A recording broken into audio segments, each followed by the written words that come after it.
नमस्कार। क्या कभी सोचा है कि एक खूबसूरत सा फूल एक रसीले फल में कैसे बदल जाता है? ये तो जैसे कुदरत का कोई जादू हो, है ना? तो चलिए आज हम इसी जादू के पीछे के विज्ञान को समझते हैं, यानी पुष्पी पादपों में लैंगिक जनन की पूरी प्रक्रिया को परत दर परत खोलते हैं।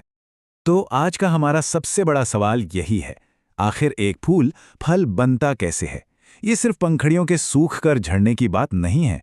नहीं, इसके पीछे एक बहुत ही सोची समझी और सटीक जैविक प्रक्रिया काम करती है। आइए इस पूरे सफर को कदम दर कदम समझते हैं। इस कहानी को समझने के लिए हमारा रोड मैप कुछ ऐसा रहेगा। सबसे पहले हम फूल के मुख्य किरदारों से मिलेंगे, फिर देखेंगे कि परागण की यात्रा के जरिए वे कैसे मिलते हैं।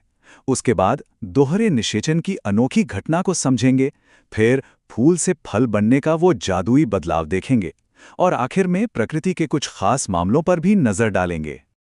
तो चलिए शुरू करते हैं। इस पूरी कहानी को समझने के लिए ये बहुत जरूरी है कि हम पहले इसके किरदारों को जान लें, यानी फूल के अलग अलग हिस्से और उनका काम क्या है। देखिए, एक फूल के अंदर ही नर और मादा दोनों जनन अंग मौजूद होते हैं। नर भाग है पुंकेसर, जिसमें होता है परागकोश, जहां परागकण बनते हैं, और मादा भाग है स्त्री केसर, जिसके 3 हिस्से हैं: वर्तिकाग्र जो पराग को रिसीव करता है, वर्तिका और अंडाशय जिसके अंदर भविष्य का बीज छुपा होता है। तो ये हैं हमारी कहानी के हीरो और हीरोइन। तो कहानी शुरू होती है नर पक्ष की तैयारियों से। परागकोश के अंदर एक प्रोसेस होता है जिसे कहते हैं लघु बीजाणु जनन। अगर आसान भाषा में कहें तो ये वो फैक्ट्री है जहां लाखों करोड़ों छोटे छोटे यात्री यानी हमारे परागकण अपनी लंबी यात्रा के लिए तैयार होते हैं। और हाँ, ये परागकण कोई मामूली धूल के कण नहीं हैं। ये तो बख्तरबंद यात्रियों की तरह हैं। इनकी बाहरी परत, जिसे एक्साइन कहते हैं, स्पोरोपोलिनेन नाम के पदार्थ से बनी होती हैं। ये दुनिया के सबसे मजबूत जैविक पदार्थों में से एक हैं। यही कवच इन्हें हर मुश्किल हालात से बचाता है। ठीक उसी समय दूसरी तरफ मादा पक्ष भी पूरी तैयारी में जुटा होता है। गुरु बीजाणु जनन प्रक्रिया के जरिए बीजांड के अंदर मादा भ्रूणकोश तैयार होता है। ये वो सुरक्षित घर है जहां परागकण को आखिरकार पहुंचना है। और इस भ्रूणकोश की बनावट बड़ी मजेदार है। इसमें कोशिकाएं तो 7 होती हैं, लेकिन केंद्रक 8 होते हैं। अब ये सुनने में थोड़ा अजीब लग सकता है ना? पर ये नंबर याद रखिएगा, क्योंकि इसी में आगे होने वाली दोहरे निषेचन की प्रक्रिया का सारा राज छिपा है। तो हमारे दोनों खिलाड़ी तैयार हैं, नर परागकण भी और मादा भ्रूणकोश भी। अब चुनौती है उन्हें मिलाने की, उनके बीच की दूरी को पाटने की। और यहीं से शुरू होती है परागण की रोमांचक यात्रा। परागण की पूरी प्रक्रिया को हम 3 आसान स्टेप्स में देख सकते हैं। पहला निर्माण, दूसरा स्थानांतरण और तीसरा आगमन। यानी परागकण बनते हैं, अपनी यात्रा पर निकलते हैं और अपनी सही मंजिल यानी वर्तिकाग्र पर लैंड करते हैं। लेकिन ये मिलन भी 3 अलग अलग तरह का हो सकता है। स्वपरागण, जो एक ही फूल के अंदर हो जाए। सजात पुष्पी, जो एक ही पौधे के 2 अलग फूलों के बीच हो। ये दोनों आनुवंशिक रूप से एक जैसे ही होते हैं। और फिर आता है परपरागण, जो 2 अलग अलग पौधों के बीच होता है और असल में यही प्रकृति में विविधता लाता है। अब ये परागकण बेचारे अकेले तो यात्रा कर नहीं सकते, वे निर्भर करते हैं प्रकृति के डाकियों पर। कभी यह हवा होती है जो उन्हें उड़ा कर ले जाती है, कभी पानी के बहाव से पहुंचते हैं, और ज्यादातर मधुमक्खी, तितली और पक्षी जैसे जीव इस जरूरी काम को अंजाम देते हैं। ये प्रकृति का एक शानदार टीम वर्क है। पराग की अपनी मंजिल पर पहुंचने के बाद असली जादू शुरू होता है।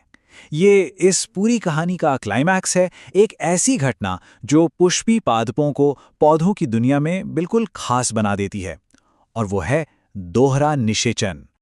एक बात समझना बहुत जरूरी है, ये कोई आम प्रक्रिया नहीं है। दोहरा निषेचन सिर्फ और सिर्फ पुष्पी पादपों यानी आवृत बीजी पौधों का ही एक विशेष गुण है।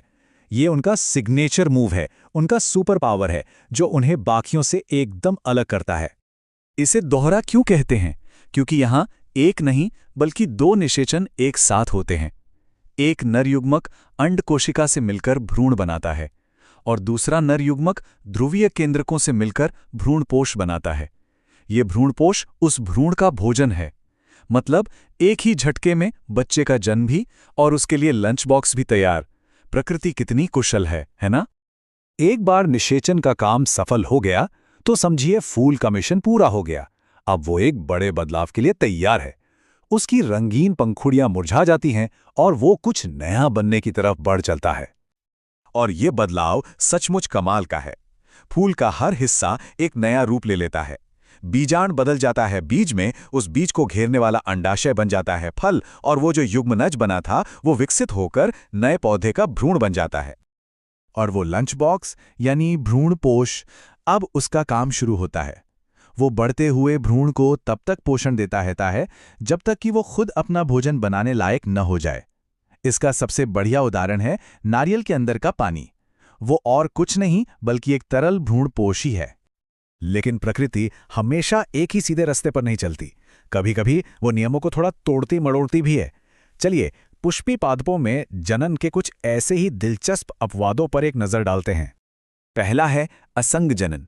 ये वो प्रक्रिया है जहां बीज तो बनते हैं लेकिन बिना किसी निषेचन के। ये अलैंगिक जनन है जो लैंगिक जनन का नकाब पहने हुए है ना प्रकृति का एक चालाक तरीका। फिर आता है अनिषेक फलन। इसमें फल बिना निषेचन के ही विकसित हो जाता है और इसका नतीजा बीज रहित फल, जैसे कि हम सबका पसंदीदा केला। और आखिर में है बहुभ्रूणता। जैसा नाम से ही साफ है, इसमें एक ही बीज के अंदर एक से ज्यादा भ्रूण मौजूद होते हैं। अगली बार जब कोई संतरा या नींबू काटें तो जरा गौर से देखिएगा। तो एक फूल से फल तक का ये पूरा सफर, ये सिर्फ एक बायोलॉजी का चैप्टर नहीं है।